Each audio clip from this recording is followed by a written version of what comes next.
I'm Evelyn Lee. And I'm Janine Chastain. We're collaborating on curated conversations to explore how the industry of architecture is changing. Together, we'll find ways to create new solutions to current challenges while elevating the value of architects. Welcome to Practice Disrupted.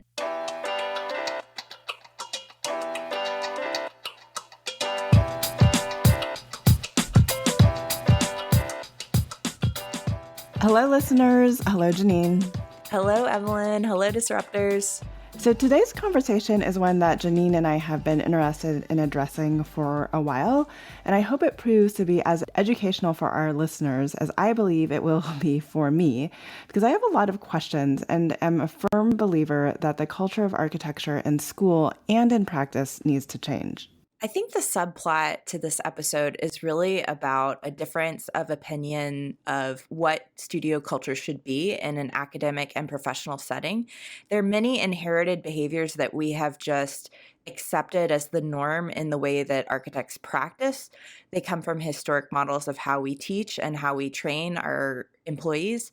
But there is a big gap of opinion between if studio culture should evolve or if we should be continuing the legacy of some of these ideas that perpetuate unhealthy behaviors in practice. So I think we're going to be digging into some of that in a deeper and more detailed kind of way. So whether it is the pandemic and the resulting Great Resignation, this she session, or if you want to call it the reimagination, however you want to put it that in a pretty little box, there's been a lot of focus across industries on the reprioritization of mental health and wellness at work. But within architecture in particular, this has begun to play out more publicly with articles in the New York Times about SHOP, the CIARC video on how to be in an office, and now the most recent REBA candidate president election of the worker candidate. So today, I'm happy to have organizer, activist, and licensed architect Andrew Daley join us, and assistant professor of RISD, Jess Myers, to talk about the architecture labor movement. So welcome to the show, Andrew and Jess. We're so glad to have you here to help educate our audience on some of the finer points about the work that you're doing. So why don't we start by having you both tell us a little about yourselves and your relationship to the architecture labor movement. My name is Jess Myers. I'm an assistant professor of architecture at the Rhode Island School of Design, and I would say that a lot of my questions around architecture and labor definitely started in school, like many other people, where you're working long hours in studio and you are sometimes a bit frustrated because it feels like you're working just to work as opposed to like to advance something in your project. But it didn't really sharpen into anything like organizing until I started working with the lobby, but also started with the architecture lobby, but also started writing about it and reading more about the legacy of labor movements in architecture in the United States, but also abroad as well. Yeah, and in my case, actually, Jess's writing and Peggy Deemer's writing and the work of the architecture lobby, I think, was kind of informative for me. But I'm an architect. I've been in the profession for 12 years. I'm licensed in the state of New York. I was at SHOP for 7 years. And towards the end of that, as we started thinking about the idea of organization and unionization, I was a part of that effort and was really passionate about it. Ultimately, I decided to leave a little bit before the campaign went public, and I was looking at things in the public sector and sort of getting back to a lot of the things that, Jess was talking about school and kind of what are you really passionate about actually. And in that process, the organizer that we were working with at the International Association of Machinists and Aerospace Workers reached out to me to see if I would be interested in coming on full time as an organizer, working with other groups as the SHOP campaign was getting ready to go public. And I really saw it as a kind of opportunity that I couldn't pass up. And, ultimately, it was a moment that I think our profession and sort of allied professions, other design professionals, we would never potentially see again for positive or negative reasons. And so it was something I really jumped at. The Architecture Workers Union is relatively new, but it certainly caught the attention of people all over the world. And I think at every office that I know of, people knew what was happening in this conversation. But I think maybe we should start with framing the history of where this movement comes from, and perhaps even if you can even tap into some of the historic trends of the inherited norms that I mentioned at the top of the episode. Actually, I'm sort of curious, Jess's take in terms of how a lot of this started with the architecture lobby, and I say that not just to kind of kick it to her, but I think so much of what we were thinking as a group when we sort of started that was really influenced by a lot of those conversations and the work that the lobby had been doing for years at that point. Yeah, I mean, I can speak a little bit to the lobby's history. So the architecture lobby really was kind of spearheaded by Peggy Deemer, who's coming out of a Yale University, is an emeritus professor there and had a career as a professor there. But also a large group of young, sort of engaged students who are really thinking about how do we engage, especially with, I will say, the resurgence of an interest in socialism in the United States, which we have to recognize was not something that you could really talk about openly, even like, let's say, 20, 25 years ago. That was really a conversation no-go, which is a leftover for us from the McCarthy era that really, and, are, again, the resurging politics of the Cold War that really put questions around socialism on the back foot as they were being associated also with authoritarian regimes. The architecture lobby really formed in, if I remember correctly, 2014. I myself didn't join until 4 years after that. And really, as I was saying, I think that a lot of the organizing or the formation of that group was really sailing on the wings of a resurged interest in socialism. And one of the tools of socialist practice, of course, is unionization. So not long after the architecture lobby was founded, although, of course, yes, there is an interest in cooperative models of work, two sort of national working group formed around this question of unionization and how would that be applied to architectural practice in the United States, and how had it been applied in the past. So, and I know, Andrew, I mean, we can both give this history in our sleep, but just to give broad strokes, is that the unionization in architecture is actually a really fraught question if you look at the history. So the last time architects had a union in the United States was around 1950s, and one of the chief organizers of that movement was actually Olmsted. Although he did negotiate very poor wages in that unionization drive, and that union, the FEACT, dissolved like less than 10 years later. And then from that point, the next even drive towards unionizing, which is not a union in and of itself, but a sort of campaign towards it in the private sector in architecture, wasn't until the 1970s when SOM in San Francisco made a pitch for a unionization election and then ultimately lost. So really what we're seeing now and what we saw at SHOP is the first time in the 21st century in the United States wherein a private architecture firm moved towards and organized towards unionization. So the lobby's role in that was really setting up, one, educational materials that spoke specifically to architects. So really tailoring that to the way that architects work, the way that architects think about work, and also using the network of architects that were already connected to the architecture lobby to kind of build up what are the chief labor concerns in architecture today, and how can we build sort of campaign language towards those concerns that really connect unionization as a tool to address them. I was then a part of a local unionization group that was founded in part by Ria Morales, who's a member of the New York chapter. And really what it started to do, like we just called all of the people who had ever given us their information, like to the New York chapter of the architecture lobby, we just called them and asked questions around, what are your concerns about work? And a lot of the people that we spoke to had connected concerns and were also working at the same firms, often at different levels. So we started with the local unionization group, just a space for those people to talk to each other. And from there were organizing efforts that began to happen within firms.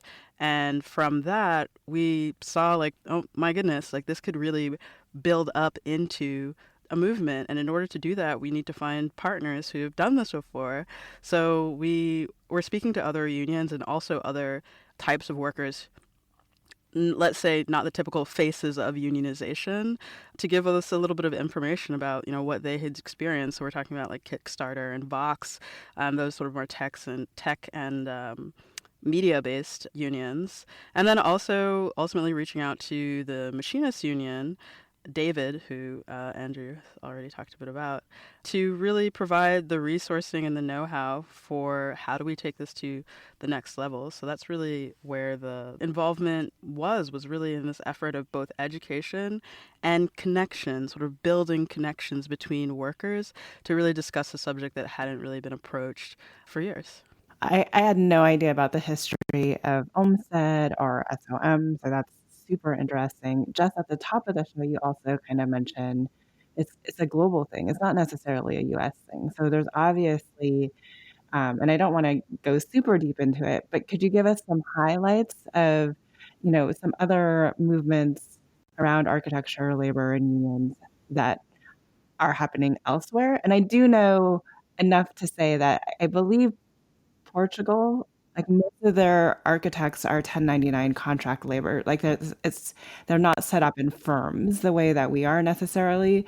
So I realize the structure around creating a union in a different country might be different. That's a very fair sort of framing to put on it, is that labor organizing outside of the United States is very different. The US is very much a structure that has thought about the relationship between governance and corporations in a very different way. So really thinking about, let's say, the sort of machinist age or industrial age, you're thinking about like Ford, for example, and the idea that actually, it's your job that's going to provide certain social resources for you.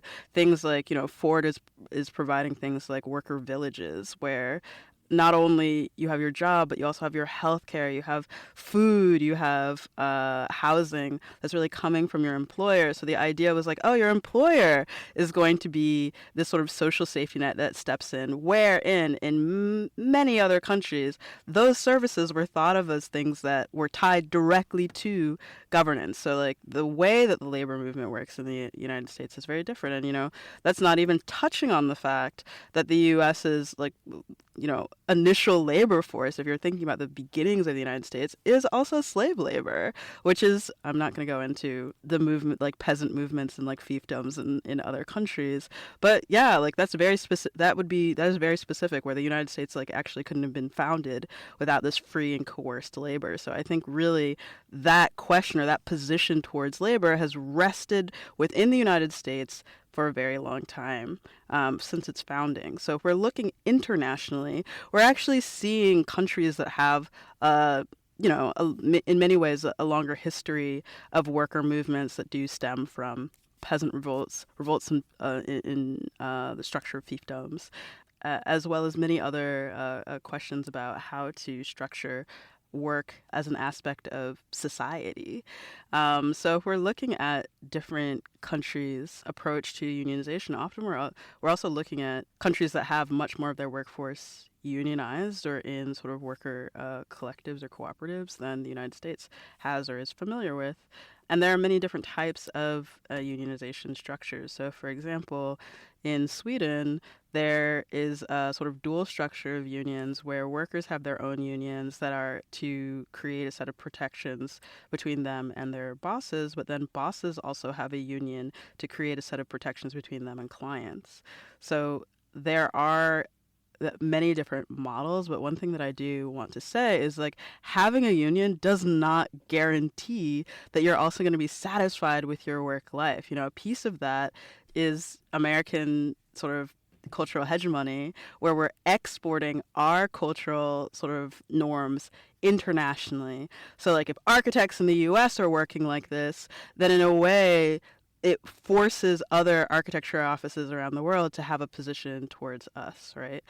That's how I kind of want to say that the United States is not the only country that has a very intense and in many ways harmful work culture in its architectural firms. I think you can also look to like firms in Japan, for example, where we see lots of stories around really intense labor expectations that really actually conflict with expectations of like being in your cultural, like sort of being a figure or leading a life that's also culturally connected. So it's as if work is this thing that's sort of siphoning you off from the rest of the world. But yeah, that's, I feel like that was a little bit all over the place in terms of history. So I also want to, in terms of that question, kick it over to Andrew for anything that I likely missed. Yeah, I mean, I think to the secondary question, Evelyn, of like other groups, there's UVW, SAW, the section of architecture workers in the United Kingdom. There's the Portugal group, as you mentioned. There's some groups in Italy. There's groups all over Scandinavia, like really, really strong, actually kind of like industry-wide unions where it's sort of like, hey, this is a standard contract that you can kind of tap into. And some of them, still go workplace by workplace, but it's this bigger network that you're tapping into.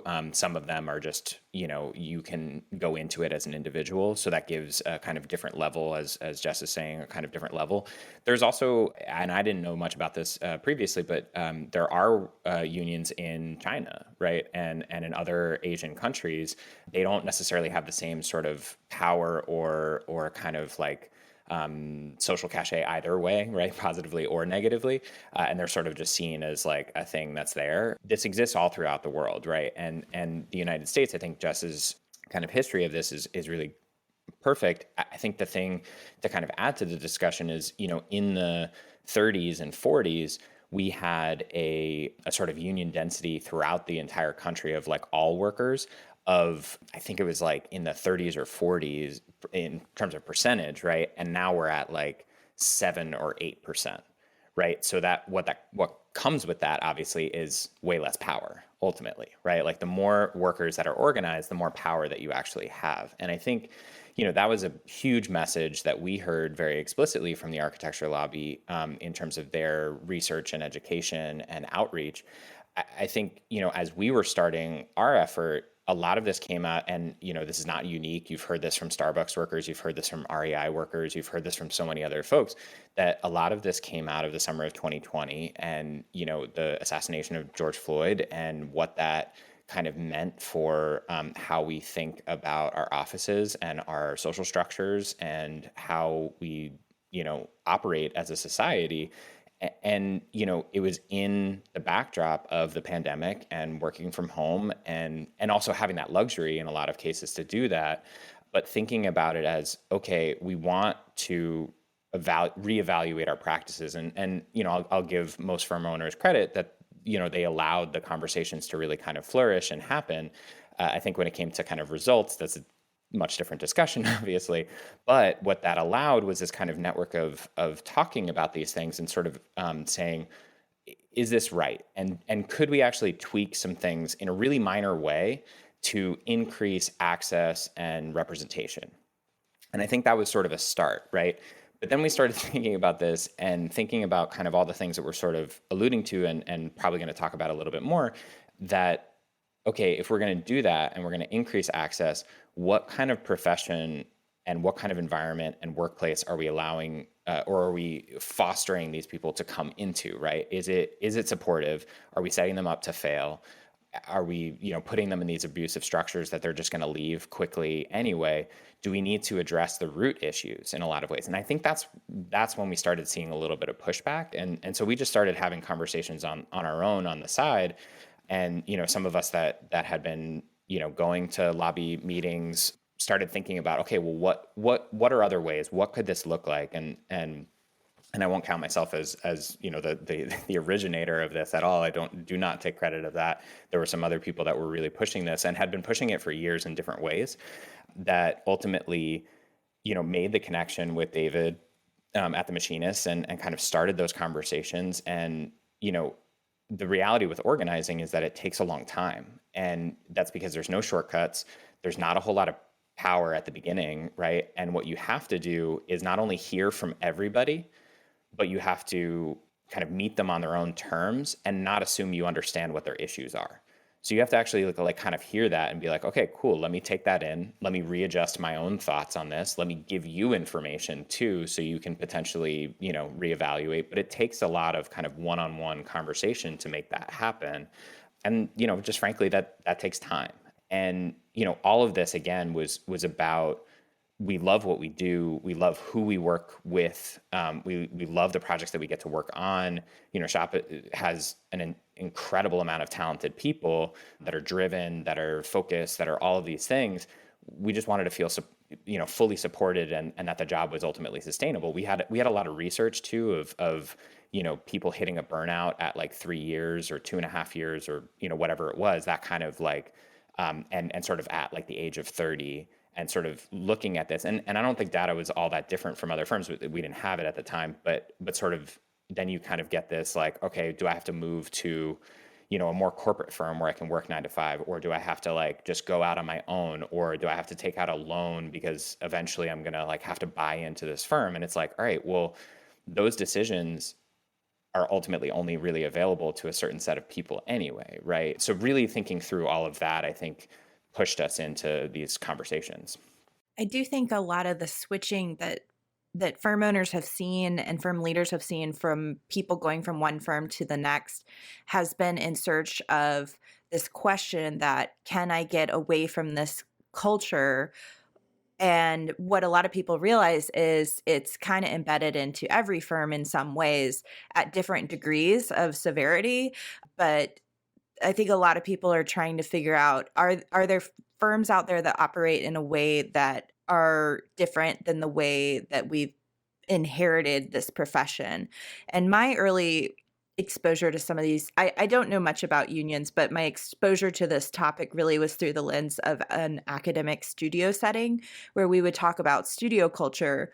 And it was perpetuated by this idea of, we're asked to work very hard on our projects to the point that there were accidents recorded where people drove home from studio after not sleeping and got into a car accident and died, and all kinds of weird things happen in studio because people are not practicing healthy behaviors where they take care of themselves.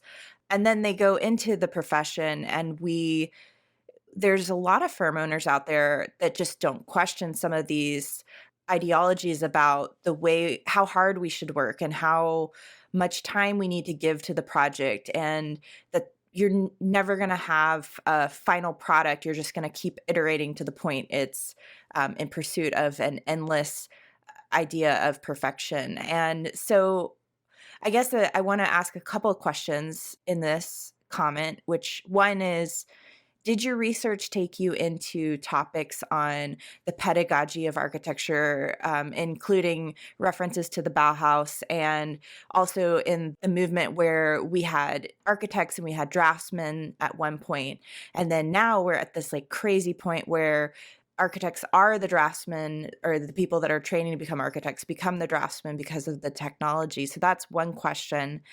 And then I want to also dive deeper into kind of these just systemic cultural issues that are being raised. What are they? What do we need to be talking about?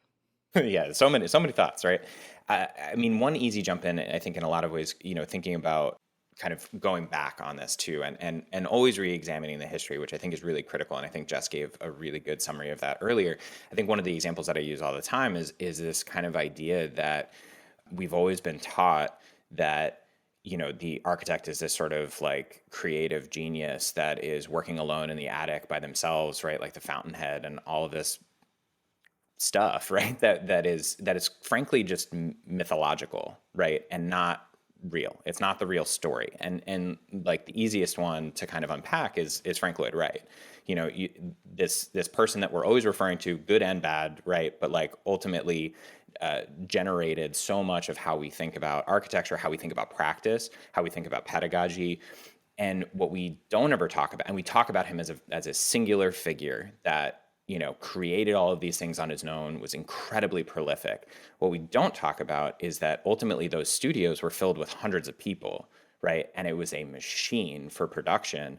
And most of those people, at least that were executing on things, were not only unpaid, were paying for the ability to sit in his studio and be educated, right, and kind of learn, because they were ultimately students of Taliesin, right? And so like those kind of, and we're coming to grips with that. I think people like Jess and Peggy and other people are kind of actually teaching these things in a different way, right? And I think you're seeing other folks unpack a lot of that, and it's like, okay, we can reference these works of architecture and also reckon with that history. But that's not something, even when I was in school in the early 2000s, that's not something we did, right? Like it was just, let's refer to the masters and that's it, right? And even using the term master, right, as like how fraught that is, right? Again, side conversation that we don't have time for necessarily, but like it's an important one. And I think, this connection, we talk about it all the time with AWU, that like, sure, we can change the profession, but we need to change the academy at the same time. Like they go hand in hand. And if students are graduating with these kind of ways of working and ways of thinking, then it's harder to kind of get them to understand that they're workers, understand that they're labor, to actually value their time. And it's like grooming almost, right? Like throughout school, that like you undervalue yourself, your time. And so, if you're working hundreds of hours in studio, and then all of a sudden you get a job that's paid, even if it's underpaid, and even if it's less hours, it's like, well, I'm getting paid and it's not as bad as school. So this is amazing. And I get to work with such cool people and all of these things, right? So they're inextricably, or they're so linked, and you can't kind of delaminate them. That being said, our work, thinking about professional organization, it's sort of focused on that. And obviously there's a lot of really great unions that focus on grad student unions. And we're also interested in kind of helping, because, unionization is one thing, right? But like the idea of organizing around topics and issues is another thing. And I think students have the ability to do that. They sort of just need to be pushed in that direction. And you're seeing that with like SciArc and kind of other things, and a lot of letter writing efforts that happened in 2020. And I was sort of a part of a couple of those as an alumnus at a couple of different institutions. But that's a critical part of it too, that even if it's not necessarily labor organization, it's organizing around critical kind of, and not even political topics, but just social issues, right? I just want to jump in from just a teaching side, from like the actual like inside of schools and talking about pedagogy. So I think that sometimes we don't reflect on where does our pedagogy come from? What is the lineage of our pedagogy? So I am going to go on a little bit of a history spiral here. So one, of course, is the Bauhaus, right? Where you're designing towards industry, right? And also there are, in the Bauhaus themselves, to your point, very strict gender roles as well, right? Even as it's calling itself like a more radical institution. Now, what is the Bauhaus reflecting or even reacting against is Beaux-Arts, right? So Beaux-Arts tradition of atelier learning, where you're sitting at the feet of an expert, right? And it's your privilege to be there. It's not a question of how they're treating you or how not. The idea is how you show that you're a good student is by having the grit and the resolve to remain at the feet of your sort of atelier head, right? And respond to every demand that they have of you, right? And it has to be said that the values of Beaux-Arts are not completely absent from the Bauhaus, right? Because it still is about this kind of identifying the master, identifying the head, and kind of following in their footsteps. Of course, we have all of these stories that are, very attractive around like, oh, this rebellious student who's like doing the opposite of the master and all that stuff. But there's still working within that frame, right? Of like, I'm going to kill myself in work to do this. And there are also, other experiments in pedagogy that are coming from the United States as well, like let's say Black Mountain School. But those models are not necessarily, those experiments in sort of pedagogy are not necessarily taking on in a broader range. And also those experiments are not self-reflective about the way that they import the value system about output into their own models. So you have to sort of have this understanding of like, what are we reacting against? What is the question here? But also the thing about those other models too is they were taking place in a completely different paradigm around education. So now in the United States, which is unlike anywhere else in the world, in that you must, if you're going to these kind of fancy liberal arts 4-year schools, or in my case, 5-year undergrad programs, if you're a professional track, at like minimum $50K a year, right? And that's seen as normal. So we have students who are graduating with architecture degrees wherein they can be 6 figures in debt and starting a job, right?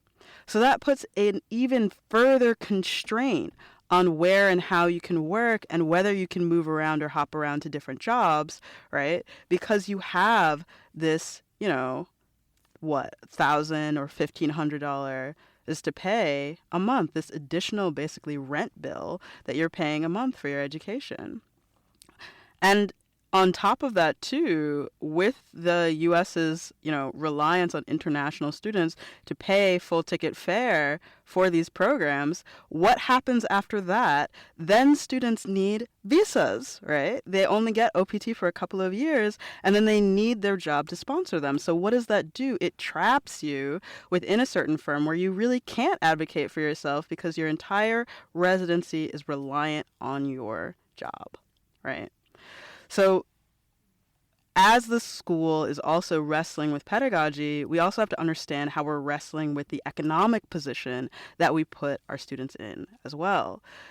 So when we see conversations like the SciArc conversation around like really going back to that model of like grit is what's going to get you through to, succeeding in your career, it's talking about a completely different paradigm.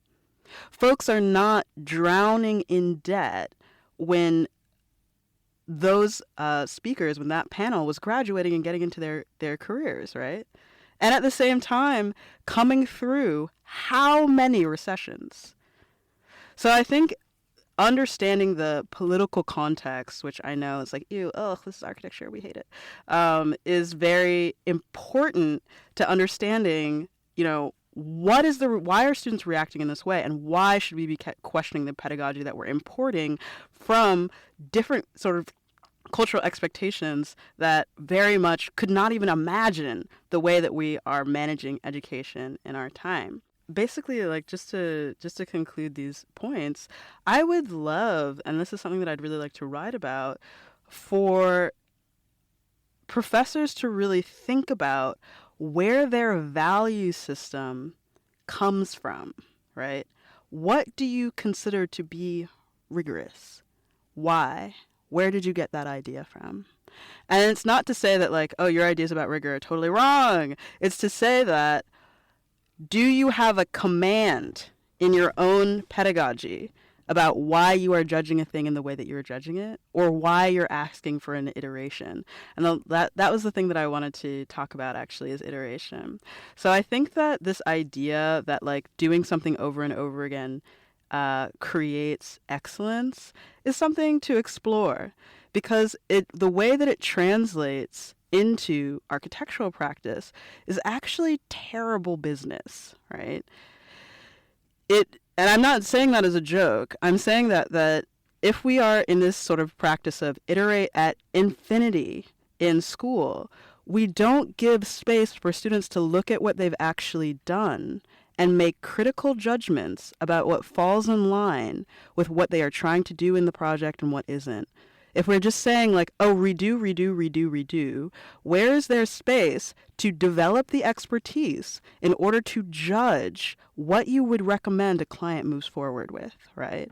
Rather, what we're doing when we come into practice is consider iteration what our expertise actually is, like the extent of it, to the point where what we're putting in front of clients is like a McDonald's menu of options and just saying, look what I did. Choose. Right? And we don't have that additional layer of expertise of saying, hey, this is what you said your problem was. This is what you said, how you said you wanted to approach it. This is why I think that 1, 2, and 3 are responding to that option, right? Are responding to those needs. we are not training that. We are training these sort of like the endless iteration in the 13 weeks that we have in the semester, and that is what's going to show us hard work, right? We really do need to reevaluate the way that we are training critical skill into our students so that when they come into practice, they can apply that to their own work. And I mean, a lot of this relates to, sorry, Janine, to your point about sort of like these incidents, right, in school. And it kind of like ties a lot of this together, especially with Jess talking about the kind of like literally kind of dying for your expert, right, your kind of teacher. And like thinking about the kind of history of unions, right? Like the founding of unions are all about health and safety, right? And child labor laws and working 100 hours a week and working 7 days a week and, you know, going into coal mines and air quality and all of these things, like all of those reforms come out of organized labor ultimately, right? And I think what you're starting to see with professionals who are organizing is sort of like, okay, well, what's actually unsafe about our conditions, right? And I think this goes back to the pandemic of like, you know, I heard a quote recently from a friend of mine that it's like, okay, if I was working 60, 70, 80-hour weeks, you know, that sucks. But like I was at the office is really nice. There's a beer tap, there's a ping pong table, we have all these social events. So it like distracts me from that. If I'm now just sitting in my bedroom with the tiniest of rickety desks and I'm going between that surface, not even desk really, right? Like that surface and my bed and back and forth, and that's it. And I'm still working 60, 70, 80-hour weeks. What is that as a life, right? And ultimately, like, is that safe? And thinking about it in school, where it's sort of like people, as you said, having accidents in the shop or with X-Acto blades or car accidents. Ultimately, like that's coming from brains being fried and fully burnt out and not functioning properly. And it's something we don't really consider as unsafe because it's like, okay, well, I'm not on a factory floor and I'm not, working heavy machinery, which is ultimately like a very classist way of thinking. But we have to understand what is healthy and what is not. And I think we have, to go back to Jess's point from much earlier, we have a like completely horrible way of thinking about, our relationship to our work and what is safe and not. Yeah. So I want to, wow, there's so much to unpack in that. And I know like Janine kind of dropped a lot too in her questions. So I want to take the time that we do have left to kind of pivot a little bit towards work and out of the university context. I will have to say that, I was one of those people that constantly talked at one point about the late nights that I pulled. And it wasn't until recently that I was just like, well, why am I perpetuating that stance? Just because I went through it doesn't mean it's the right way to go through it. And it definitely wasn't healthy. And in some ways it continues to play out in my own way that I approach my own work. So just hearing that breakdown was a really interesting perspective. For me, and what we talk so much about on the podcast is also the need for evolving business models. So I do know that there are relatively young new firm leaders that are trying to do things differently. But then when they look at the fact that in order to give anyone parental leave, for instance, I have to be able to support the overhead of that individual, and they are not billable against the project. For me, part of it is independent of unions. The business model has to evolve to provide the financial means to be able to support our employees the way they want to be supported. So I guess looking at the work that you're doing and unions, like what is that action and play relative to kind of also the archaic need for the business model to evolve, and how does the union still exist within this model where we're so focused on billable work, which there's so many things wrong with that. Like we are anti-incentivized to actually be more productive. But anyways, what does that cross section look like? I think this is a very good question because it's not just a question of, oh, it's a differing of opinion. This person wants to conduct their business in this way, and this person just wants to conduct their business in the other way. The standard practice in architecture right now, business wise, is profoundly unsustainable and it will not hold. Do you know what I mean? We are running. I mean, you're preaching to the choir here, but yes. But no, I'm not saying this as like even a rallying cry. I'm saying this as like look at the numbers. If we're charging as a percentage of construction, right, and we're not factoring in time, right, and we don't get these sort of bonuses based on how long or how construction costs evolve over time, right, then what we're doing is just whittling and whittling and whittling away at our own fees, right?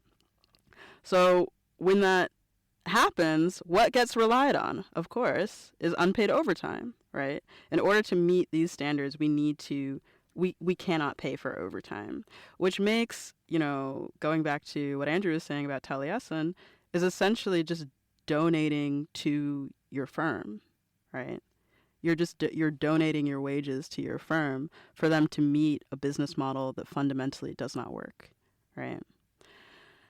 So what I think needs to happen is a more open conversation about what the sort of global condition of business in the practice and in the profession is right now, and how it's sort of leading towards less and less competitive sector, right? Like more and more firms, small firms, even if you do manage to have an independent practice, are being bought up, right?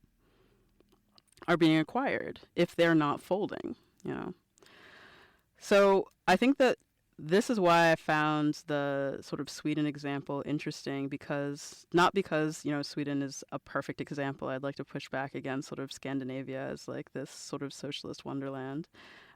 But the idea that bosses also need to consider where they need to organize as well. You have an office filled with people, if they're lucky, making 65K, that are trying to save money for developers who are making 900K. How does that make sense? And all of this in the model of sort of the gentlemanly gesture of, I want to maintain my client. I want to perform above and beyond for my client, right? Because I want to do business with them again. But at a cost where you're almost paying to bring those buildings, into fruition, which is what goes back to my question around iteration, because the thing about iteration is it takes up a lot of time, right? And then in order to have that time, you have to rely on unpaid overtime. So I think that, in order to start an architecture firm, there's no requirement to have any kind of business knowledge. You know what I mean? So at the same time, when firm owners are saying, rely on us, we know better, we have the relationship with the client, the next question is, what relationship with a client? What expertise are you referring to? It's much more than just being nice to your client, than giving them things for free. We have to have that conversation with firm owners about what they think of as client management in order to sort of move beyond these really unsustainable models. Right. Like the question of, are you actually delivering enough value that you don't have to continue to give work away for free to keep someone on as a client? Well, no, I mean, I think an interesting kind of like tie to this too is actually, I think everything that Jess said is totally right. I think there's also some constraints that come with this, right? And the reality that we can't overlook, and again, to give firm leaders a little bit of credit here, we can't overlook the two DOJ cases against the AIA that led to dissent decrees in 1972 and 1990 that ultimately hamstrung firm owners from being able to both sort of like set fee schedules, which the AIA had been doing for years. And frankly, effectively, like if you read the AIA antitrust compliance, directive, it basically says if two firm owners, or if you're in a room with another firm owner and they start talking about fee structures, leave the room and contact, AAA is legal immediately. And I'm not saying that that's wrong or bad legal advice. It's probably decent legal advice, but it's like the most conservative reading of that possible. And the reality is that those two Supreme Court cases, like that case law affects all professionals, right? And lawyers don't necessarily have the same problems, apparently, right? And like doctors don't either. And obviously those are very different, kind of professions with different constraints, and it's not necessarily the same thing. But like there's other ways of kind of dealing with those decisions ultimately that we can actually kind of think about. If you're going to take those at face value, again, fair difference of opinion, and there's lots of legal things that I don't proclaim to be any kind of legal expert, but even if you do take them at face value, one thing that is not bound by antitrust laws and kind of collusion is organized labor, right? Unions are exempted from the Sherman Antitrust Act, like plain and simple. And that has so much backing in kind of case history, and that's not going to change anytime soon. And, right now we have the most pro-worker National Labor Relations Board since it was, founded in like the 30s, right? And frankly, that those laws haven't changed since the 30s. So there's lots of things associated with that. But point of all of this is that, if firm owners are kind of crying poor and basically saying we can't demand more fees because unless everyone does it and we can't collude to do that, then there's no way that like us individually can kind of survive. Well, labor can fix it from the bottom up then, right? And so ultimately, firm owners actually should be supporting this effort because because again, even if you don't necessarily support the idea of organized labor as a firm owner, what you can actually say to your client is like, hey, sorry, I don't know what to tell you. Like this is, I can't, like this is set, this is in their contract, this is organized labor, there's union density in this field.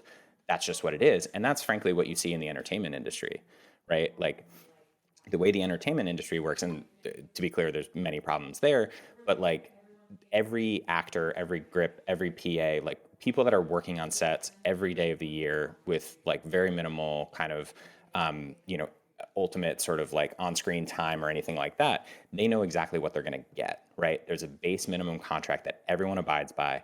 And ultimately what that leads to is call sheets that are insanely efficient by time because they know they can't go overtime.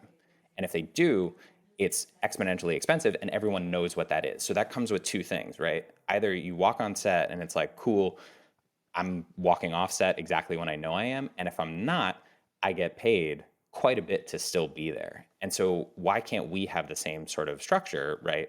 Where it's like, we're not going to rely on uncompensated labor if we can't afford it. And if we think it's right and good for that project, or that project has, specific kind of capital behind it, whether that's public sector or private sector, whatever it might be, and it's good for the project or it's good for R&D for the firm, then we're going to compensate it. Those two outcomes are both good for everybody. So I guess my pushback only there, Andrew, as in like this is something that everyone wants to get aboard, is I essentially see the notion of the firm completely disintegrating, especially with the way that some VCs are coming and playing in this space. And they're going to find a way to deliver faster, cheaper, better by hiring architects to work in this bigger, different type of machine than by having architects exist in the traditional firm structure. So there's this other competitive marketplace that if you still can't deliver on value, and if you still don't know and aren't able to talk about that value, to demand those higher prices, there'll be other places to go outside of your traditional architecture firm structure. But I don't want to derail this conversation either. And I do want to kind of focus it back on the work that you guys are doing. So there's obviously a lot of misconceptions about unions out there. So why don't you maybe drill down into some of those misconceptions or those myths and talk about the realities of what it actually means? Yeah, for sure. I'm going to speak about this from the perspective, again, of the teaching work that I do, since I'm no longer co-steward of the New York chapter of the architecture lobby. So what I did take over in my, let's say, second, third year of teaching at RISD was the professional practice course. So I co-taught that this last year with Hansi Better. And the way that we decided to restructure that course is by moving away from sort of the traditional sort of AIA structure of ProPrac, where what you're doing is preparing students to start a firm and sort of having them play act as a principal, and instead think about, like, what is it to prepare them to enter the field. And a part of that is addressing the labor movement in the United States within architecture firms. So I believe we were the only group of students that were able to arrange a conversation with the shop organizers, and Andrew spoke to the students as well, really frankly about what that experience was like and also what unionization is, in a way that was just like, this is a part of labor. This is something that you can do within labor. Just as we also talked about and gave workshops around negotiations, financial literacy, had a really in-depth conversations about portfolios and CVs and cover letters and what they're for, in the same way that we talked about licensure. So really bringing that on as not this sort of like boogeyman, right? Or not this sort of like fantasy, right? But just something that is a part of working within the sector, these conversations that are part of working within the sector. So I think, again, demystifying them to that extent is very helpful. And then talking about them at their base. So, one of the largest misconceptions around unions is that they're this third-party beast that's just coming into a firm and making it so you can never have the perfect relationship that you already have with your principal, so that you can't talk to your coworkers, so you can't. No, really laying down and simplifying the fact that the union is the workers, right?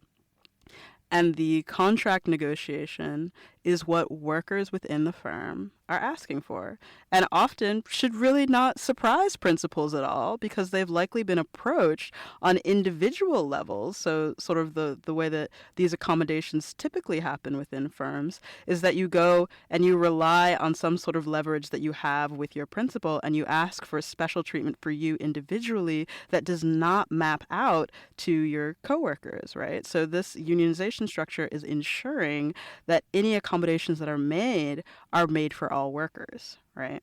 And that is also something that is, helpful in avoiding, let's say class action lawsuits. So what I try to do with my students, and what I try to do when talking about unions, is really talk about them in a matter-of-fact way. And at the same time, really talk about the fact that unions are also not a cure-all. They're not like a special tool that's going to solve every problem. They are a way of consolidating power within the workers of the firm. But the way that workers themselves organize and the way that workers themselves make demands is going to have an impact on what accommodations you're able to get, right? So really thinking about that as like, this is my tool, this is my hammer, this is my wrench.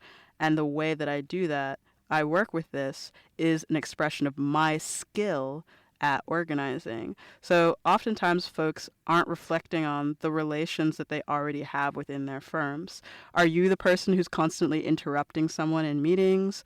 Are you the person who's always favored in talking to clients? Are you the person who's sort of taken all these special accommodations without really talking to your coworkers about it? If that's true, you're probably not the best organizer for the firm, right? Or for the workers of that firm, right? Because you've already established a way of working with them that creates difficulty within those relations. So really thinking about, in your organizing, what have I already built up as my relations with my coworkers anyway? And how does that position me to do organizing work within this firm? And then after you win your union, how does it position you in terms of the way that you are leadership or not, or sort of speaking up towards different negotiation aspects of the contract?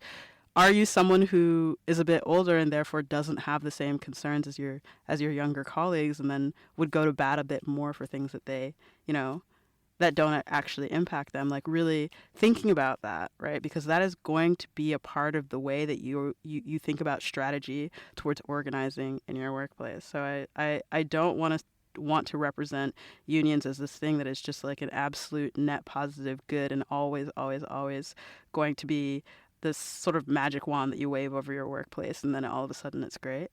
I really want to, as Andrew was saying earlier, also talk about the work of organizing and also the strategy and the craft of organizing as well.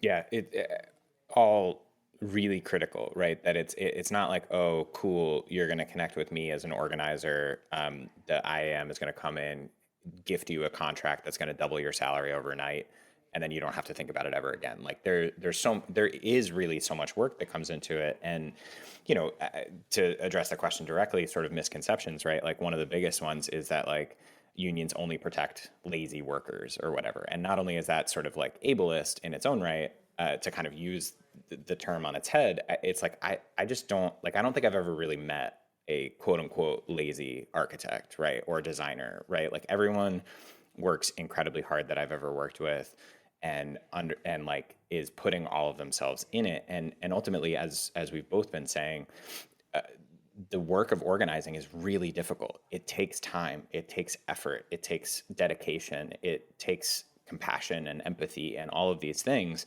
So like anyone that says that has just never tried. Some other things to kind of just like run through quickly, like you can't reward high achievers. Again, that's a myth.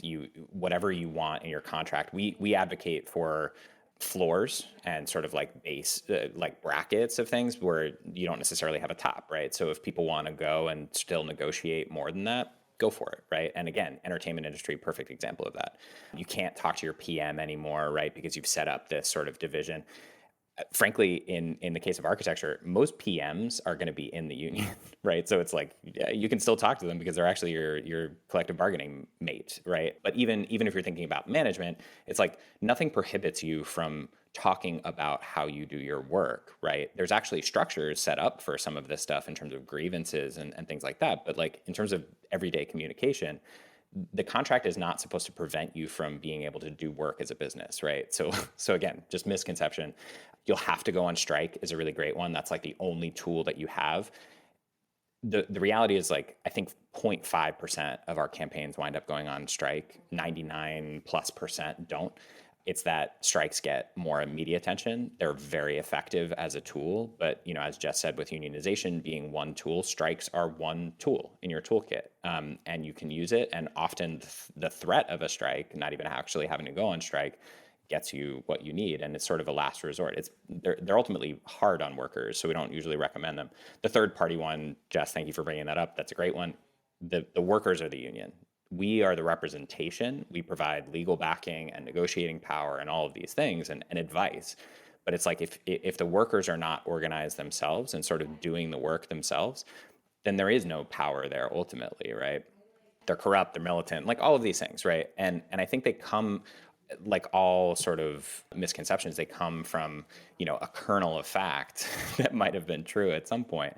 But it's like, at this point, being militant or being corrupt doesn't actually help anything. And frankly, again, there's so little power right now because of those percentages that we were talking about before, that it's like corrupt to what, right? And militant to what? We have to actually grow kind of power to get there. I think the last thing that I want to add is just for people to stay curious, right? And really seek this information out because it's your right to know it, and talk about it with your coworkers as well. Not everything, as Andrew and I have said a few times, like happens right away. But the more informed you are, I think the better positions that you are to move in the direction that you're looking for.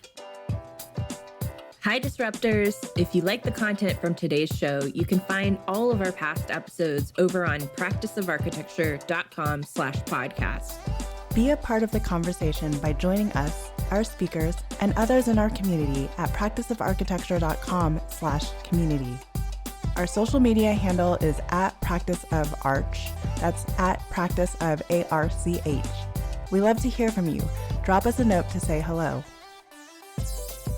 This show is part of Gable Media. You can learn more about other podcasts and video channels in our community by visiting gablmedia.com. Thank you for joining us on Practice Disrupted, a podcast by Practice of Architecture. Tune in next week for a new conversation on change in the profession.